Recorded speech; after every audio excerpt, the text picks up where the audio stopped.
Hola y bienvenidos a todos una vez más. Espero estén todos muy bien. Hoy vamos a estar haciendo uno de los casos que me han pedido en 2 o 3 oportunidades, que no lo había podido traer hasta el momento. No alargo más la introducción, así que comencemos. El caso que les quiero hablar hoy es el de Otonio Uriarte, un caso que ocurrió en el 2006. Un caso que tuvo muchísimas idas y vueltas. Y lamentablemente, como este caso, hay muchísimos en Argentina. Otonio Uriarte tenía tan solo 16 años. Vivía en la República Argentina, más precisamente en Fernández Oro, en la provincia de Río Negro. Su familia y ella eran del Bolsón. Perdió a su mamá muy de chiquita y ella se fue a vivir con su padre, que estaba viviendo justamente en Fernández Oro. Estaba haciendo la secundaria, lo cursaba de mañana y también jugaba al vóley. Y eso fue lo que hizo ese día. El 23 de octubre del 2006 se fue a la escuela a la mañana, bien temprano. Luego se fue a la casa de una amiga. Se manejaba en bicicleta para todos lados. Ahí dejó su bici y luego se fue a jugar al vóley, como era su costumbre. Tenía que regresar cerca de las 11 de la noche aproximadamente. Se demoró un poquito más porque se quedó hablando con unos amigos. Esos amigos la vieron acercarse hasta el lugar donde tenía que retirar su bicicleta. Era más que nada una avenida donde todavía se veía que había luz. Ella vivía en la zona de Chacras, donde el camino es más oscuro, es de tierra y donde las casas están muchísimo más distanciadas unas de otras. Otonio, en algún momento, en algún lugar, alguien la interceptó y Otonio no llegó a su casa. En esta casa es donde ellos comúnmente dejan la bicicleta, porque después nosotros vivimos en la finalización de la calle. Todos los días hacen lo mismo, hacen sus tareas en el pueblo y después pues, regresan a la casa con su bicicleta. Esa noche ella se demoró, no sabemos que se juntó con un grupo de amigas, la cual todas declararon que ella estaba bien, que se venía a casa, gente que estaba caminando en la pista la vio cruzar la calle, que venía para acá, y en este trayecto desapareció. Preocupó mucho esto a los padres porque no solía irse sin avisar, o cuando se demoraba un poco, ella avisaba. Pero no fue eso lo que pasó esta vez. Otonio no avisó que llegaría más tarde. Y ahí comenzó una búsqueda desesperada, tanto de familiares, amigos, vecinos.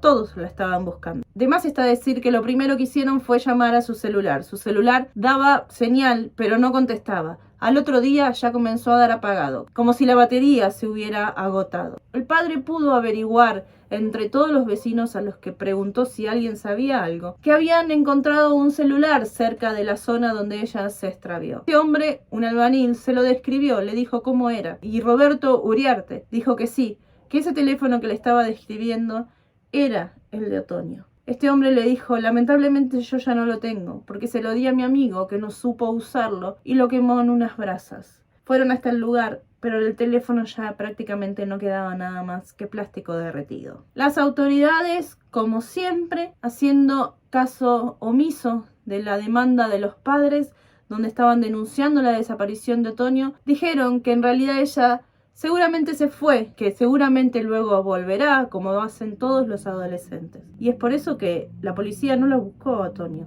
Nunca la buscaron. Luego de que pasó mucho tiempo recién ahí, comenzaron a hacer algo. Mientras tanto, amigos y familiares realizaban ya un montón de marchas para pedir que Otonio apareciera. Nadie la había visto. Eran pocos metros en los que ella desapareció. Mucha gente la estaba buscando y muchos de sus compañeros también ayudaban, porque Otonio era considerada como una jovencita muy querida. Era tan enérgica y tan sonriente que contagiaba su forma tan positiva de ser a todos. Por eso que a todos le pegó muy fuerte lo que pasaba con ella, porque ella no aparecía. Las marchas se replicaron tanto en Chipoleti, Bariloche, Bolsón, todas las localidades de Río Negro. Mientras tanto, el papá, cuando veía que pasaban los meses y nadie le daba respuesta de dónde estaba Otonio, él mismo se iba a buscarla directamente a todos los prostíbulos que conocía de la zona o que la gente del lugar le informaba dónde había uno. Pero él también tuvo que recibir la acusación y el hablar de estos lugares cuando son muy chicos. En ese momento la población era de aproximadamente unos 6.000 habitantes. Prácticamente se conocen todos y donde todos suelen hablar, a veces sin conocimiento de causa. Y acusaron de que el padre podría llegar a tener algo que ver. Pero el padre fue uno de los primeros y una de las personas que más se abocó a la búsqueda de Otoño. Tanto en las marchas o en todos lados buscó a su hija. Por eso uno de los sospechosos fue él. Y también otro de los sospechosos para las autoridades fueron las personas que encontraron el celular de Otoño. Eran dos albañiles. Evidentemente a estas personas les gustaba mucho tomar alcohol, vivían en una casilla bastante precaria, pero las autoridades dijeron haber encontrado en este lugar, bien de película, unas notas de diario, recortes de diario, donde se hablaba de la desaparición de Otoño, y además decían haber encontrado manchas de sangre. Entonces se estaba por resolver el caso de Otoño y estos dos eran los responsables. Esto es algo que se suele ver muchísimo, lamentablemente, en los casos que me toca hacer de mi país, donde las autoridades buscan a cualquiera para acusar y donde se plantan muchísimas pruebas, que mucha de la gente del lugar sabe que son plantadas por aquellos que tienen autoridad y poder. Y esto fue lo que pasó con estos sujetos. Fueron acusados de haber hecho algo con Otoño. El albañil, el que le contó al papá que había encontrado el teléfono, tiempo después muere en un accidente de tránsito cuando es atropellado por un auto en la ruta. Sobre esta parte de la investigación quedó en la nada. Otra de las cosas que se sospechaba era que Otoño haya sido víctima de trata de personas, es decir, que haya sido llevada a trabajar a uno de estos prostíbulos. De hecho, por eso su papá iba a buscarla continuamente a estos lugares. En la investigación, mientras se buscaba a Otoño, se realizaron muchísimas escuchas. De hecho, se dice que hay muchísimos audios que se realizaron en su momento sobre las escuchas telefónicas. Se habían intervenido muchísimos teléfonos y de muchísima gente. En una de esas llamadas telefónicas que fueron intervenidas, se puede escuchar a un comisario de Choel, un lugar bastante cercano al Bolsón, decirle a un proxeneta, hablando muy descaradamente sobre las niñas nuevas que habían traído, que apenas habían cumplido 15 años, y qué suerte que tenía este hombre por estar al lado de ellas, y que luego se las llevara para que él le cambiara el DNI y la hiciera pasar por mayor. Esta jovencita era de La Pampa. Nunca se supo, porque nunca se investigó, si esta niña era o no Otoño. Luego de que se realizó esta escucha, se la enviaron a un fiscal que debía rendir cuenta a otros. Este hombre se olvidó y esperó 2 meses para hacer pública esta escucha, o es mejor dicho, para hacer la denuncia sobre lo que habían escuchado. Obviamente, 2 meses después, ya nadie estaba en ese lugar, todo se había cubierto. No había ninguna chica, no había nada. Este fiscal solamente recibió una sanción de 20 días y hoy sigue trabajando por ahí. El comisario que intervino o la policía que fue escuchado en esas llamadas, bien, gracias, sigue trabajando, ya se habrá jubilado, vaya a saber, pero nunca pasó absolutamente nada con respecto a eso. Hasta este punto llega la impunidad que hay en este tipo de casos que se repiten a diario y no tan solo en Argentina. Volviendo al caso, lamentablemente para la familia, 6 meses después, en una usina es hallado el cuerpo de Otoño. Fue el 26 de abril del 2007 cuando encontraron su cuerpo. Estaba entre los hierros de una esclusa de la usina hidroeléctrica del paraje 30.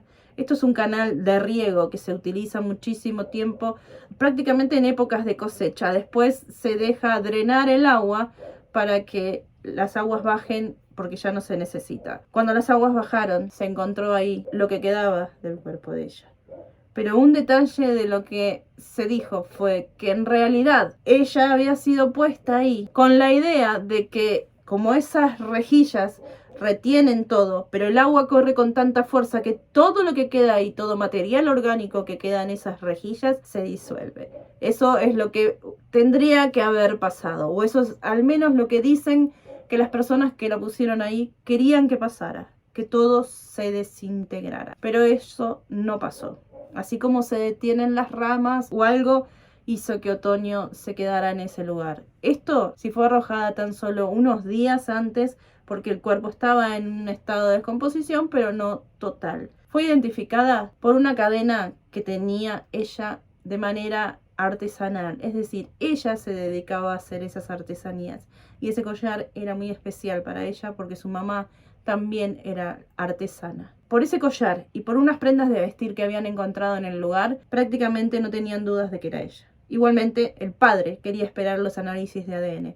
Así todo, cuando le dieron el primero, no quiso creer que fuera ella. Esperó el segundo, que le confirmó, que fue el de Buenos Aires. Él quería que los resultados vinieran de afuera de la provincia. Ya no confiaba en lo que se estaba haciendo ahí. Obviamente, tenía todos los motivos, porque había mucha complicidad de las autoridades en este caso. Pero lamentablemente sí era Otoño la que estaba en ese lugar. Ahora, lamentablemente, quienes la sacaron del lugar no recogieron unas pruebas sedimentarias que podrían demostrar en qué momento fue colocada ahí. En la autopsia se determinó que habían terminado con ella de una puñalada bajo la axila izquierda. Había muerto desangrada y brutalmente violada. Ahora, si Otoño estuvo viva durante todo ese tiempo, ¿dónde estuvo? Había dos posibilidades. Si a ella lo hubieran colocado ahí unos días antes y hubiera sido una red de trata, ¿dónde la tenían? No la pudieron sacar del lugar, por eso se deshicieron de ella. Y si la tenía alguien de la zona, ¿la tenía dentro de sus casas cuando sus casas ya fueron revisadas? Muy probablemente ella haya estado ahí desde un tiempo después de su desaparición, que esto haya sido rápido. Pero en el cuerpo de ella se encontraron varios rastros, según los abogados, centenares de vellos púbicos en su ropa interior, no pertenecientes a ella, claramente. Estos fueron enviados a Buenos Aires, al Hospital Durán, donde se encargan de realizar los análisis de ADN. Tenían a unos principales sospechosos que aparentemente aparecieron porque en la casa de uno de ellos se había encontrado la bicicleta de Otoño. La respuesta que ellos dieron es que ellos conocían a Otoño, que de hecho la habían visto alguna vez, y que ella seguramente dejó la bicicleta ahí y siguió camino. Para los padres y para los abogados, estas personas sí son responsables. Los nombres de estas personas son Néstor Ricardo Cau, Hernando Ángel Antilaf, José Irán Jafrí, Maximiliano Manuel Lagos, Federico Axel Saavedra y Juan Marcelo Califiqueos. En su momento lo único que tenían contra ellos era justamente la bicicleta que estaba ahí en el lugar. Otoño debía pasar por la casa de estos hombres para ir a su casa. Estos se declaran obviamente inocentes. Otros dicen que la policía los quiso incriminar y Roberto Uriarte y los abogados consideran que estas personas sí son responsables. Las muestras de ADN se realizaron 4 años después, pero se realizaron sobre algunos vellos púbicos, donde la muestra resultó tener resultados, valga la redundancia, dudosos, porque los resultados dieron como que podría corresponder a 4 de los individuos que están involucrados, pero como que necesitarían hacerle más pruebas, ya que era una muestra un poco dañada. Por eso la familia en el 2010 pidió que se realizaran nuevamente estos análisis en otros lugares. En el 2007 se procesó a estos 6 individuos, se liberaron y en el 2010 se volvieron a procesar. Pero con el paso del tiempo fueron sobreseídos. ¿Por qué? Porque dice que no se tenía absolutamente nada en contra de ellos, nada que los pudiera culpar. Porque nunca se realizó una investigación a tiempo con respecto a la desaparición de ella. Es decir, durante días las autoridades no la buscaron, no recolectaron pruebas, no hicieron ningún tipo de pregunta. Dejaron a la familia completamente sola en la búsqueda de Otoño. Entonces, por lo que la causa vuelve prácticamente a foja cero. Pero en 2010 son reencarcelados. La jueza modificó este hecho y los volvió a procesar, aunque la Cámara objetó otra vez. Luego de todos estos intentos, la magistrada pide una licencia médica. Se le realiza un juicio político, se la destituyó por inhabilidad psíquica, sorpresivamente. Se puso una jueza sustituta para que tomara todos los casos de esta mujer. Todos aquellos que fueron imputados fueron sobreseídos en 2014 por esta nueva jueza. En este caso hubo varios juicios políticos. En el 2012, una nueva línea de investigación propuesta por un fiscal que en realidad decía que había mucha similitud o que podría haber participado en el caso de Otoño un sujeto de la zona o que rondaba la zona, quien estaba detenido y condenado por una serie de asesinatos cometidos en esa región, llamado Zapata. Lo llamaban el criminal de las rutas. Y la relación era porque este hombre conocía a Fernández Oro, quizás así podría haber conocido a Otoño, porque frecuentaba el lugar donde la encontraron, Es decir, este fiscal pensaba que esta era una buena línea de investigación para seguir. Este hombre fue condenado por otras causas, pero sobre el caso de Otoño nunca se lo investigó. Pistas perdidas en este caso, muchas que no se tomaron en cuenta en su momento. Por ejemplo, una pista que quizás podría haberlo cambiado todo. Dicen que en el auto de uno de los sospechosos de este hombre llamado o apellidado Califequeo, se hallaron indicios sobre la presencia del cuerpo de Otoño en ese coche. Sin embargo, esa prueba nunca fue agregada a la causa. Dicen que iniciaron una investigación paralela para saber por qué jamás se agregó a la causa este hecho, pero ahí está, no se sabe hasta el día de hoy qué pasó con ello. La hipótesis de la complicidad policial siempre estuvo presente, según la familia y los abogados, para que estas personas supuestamente responsables pudieran salirse con la suya, después de haber realizado una fiesta en la que Otoño fue obligada a participar en contra de su voluntad. El padre tuvo que mudarse y volvió al Bolsón. La única que queda es la tía de Otoño en este lugar, porque realmente le causa muchísimo dolor, porque tiene que encontrarse continuamente con los que él cree responsable de lo que le sucedió a su hija, verlos caminar en la calle como absolutamente cualquier persona sin responsabilidad alguna. La causa no fue cerrada, pero en 2017, 11 años después, el Tribunal de Justicia revocó estos sobreseimientos, pero estas personas no están detenidas, tenían que ser informadas de que iban a volver a ser investigadas. Es decir, se le daba tiempo para que se realizara una nueva investigación y ver si así se conseguía dar o comprobar que estas personas fueron o no los responsables. El 28 de octubre del 2018, cuando se realizaba una marcha más, ya que se realiza todos los años, uno de los involucrados entró ebrio a esta marcha, como que se infiltró y comenzó a provocar disturbios contra el hermano de Otoño. Los vecinos quisieron sacarlo del lugar y este hombre comenzó a decir los contactos y el poder que él tenía, que no sabían con quién se estaba metiendo. Además, como si fuera poco, dijo que iba a ir a buscar un arma para que supieran quién era él y su familia.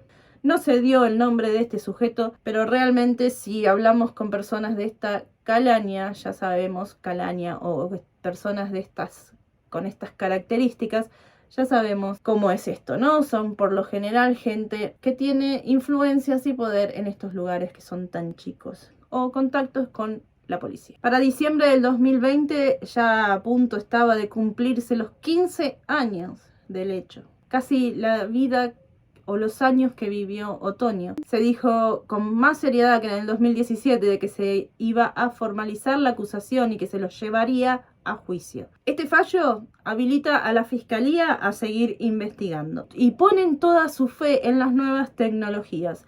Todos esos restos que están aún guardados para ser analizados, tanto los restos de ADN o los vellos púbicos que encontraron en el cuerpo de Otoño, esperan que con esas nuevas tecnologías poder llegar a muchos indicios más. Esto pasó en diciembre, hace 6 meses atrás. Las cosas que están en contra es el paso del tiempo, la conservación de los restos, pero quien dice, hoy se han resuelto muchísimos casos con más tecnología y ojalá que pronto se pueda llegar a saber la verdad, porque aunque ustedes no lo crean, Otoño aún sigue en una morgue, sus restos aún siguen en una morgue. Jamás le pudieron dar cristiana sepultura a esta pequeña, jamás pudieron despedirla, jamás pudieron darle un descanso. Este caso no tiene resolución, tiene sospechosos. Esperemos que pronto la tenga, pero sí creo que tiene o que hay muchísima necesidad de difundirlo, de sacarlo de Río Negro, de sacarlo de Argentina y de que muchas personas lo conozcan para que, no sé, quizás hacer un poquito más de ruido haga que esto se tome realmente en serio. Porque los casos como los de Otoño, tengo un montón en lista para hacer. Siempre pasa lo mismo. Jóvenes con poder en un pueblo, en un lugar chico, comienzan una fiesta negra con alguna chica que agarran porque se les ocurrió y el caso termina en la nada porque ellos tienen determinado poder o contactos, muchísimos. El de Paulina Levos, que se los debo hace un montón, que me lo están pidiendo, espero poder traérselos pronto, también tiene que ver con algo parecido a esto. muchísimos. El de Gisela, que también tengo que traérselos, también de una provincia del sur, igual. De Paula Toledo, hay tantos casos. Quizás la mayoría de ustedes conozcan el caso María Soledad. Bueno, hay muchísimas María Soledad en Argentina. Muchísimas chicas que han pasado por lo mismo. Casos que se repiten una y otra vez y con toda la impunidad y apoyo de las autoridades. El otro día, cuando estaba haciendo el caso, perdí un poco la esperanza porque siempre pasa lo mismo, siempre está el poder en el medio, siempre con familias que no tienen poder adquisitivo muy grande, hacen lo que quieren. Hay un montón de casos así que se llevan a las niñas para hacerlas trabajar y es voz populi, mucha gente en los pueblos conoce sobre esto y no dicen nada, pero no dicen nada porque saben que después se tienen que mudar porque les puede pasar algo. O sea, tienen un miedo justificado. No hay gente que se pueda mudar de ahí, del lugar y poder hablar. Es entendible. Obviamente hay gente buena, pero gente buena que no puede triunfar en medio de tanta gente con ganas de hacer las cosas. No voy a extenderme más, porque sé que hablo muchísimo, que doy muchísimo mis opiniones, pero mis opiniones en este caso van por el dolor que me causa realmente que pasen estas cosas. Cuando estaba haciendo el caso, había un video que preguntaba si alguna vez te preguntaste si te podía pasar a vos. Le puede pasar a cualquiera de nuestras sobrinas, a cualquiera de nuestros hijos, a cualquiera de nuestros hermanos. No estamos exentos y no es justo. Bueno, nada más. Ahora sí me voy a callar de verdad. Espero que pronto tenga resolución y pueda venir a decirles se resolvió el caso. Traté de resumírselo para que le quede lo más importante. No hablo más. Nosotros nos vemos muy pronto. Espero que se cuiden mucho, que cuiden mucho a los suyos. No olviden mirar algo lindo, divertido o cualquier cosa. Hacer algo que los llene de algo de energía positiva, porque la vida está llena de cosas lindas también. Nosotros nos vemos muy pronto en un siguiente video. Gracias a los miembros del canal. Gracias a los miembros de la comunidad, gracias a todos los que se están suscribiendo. Nosotros nos vemos pronto en un siguiente video. Cuídense mucho. Chao.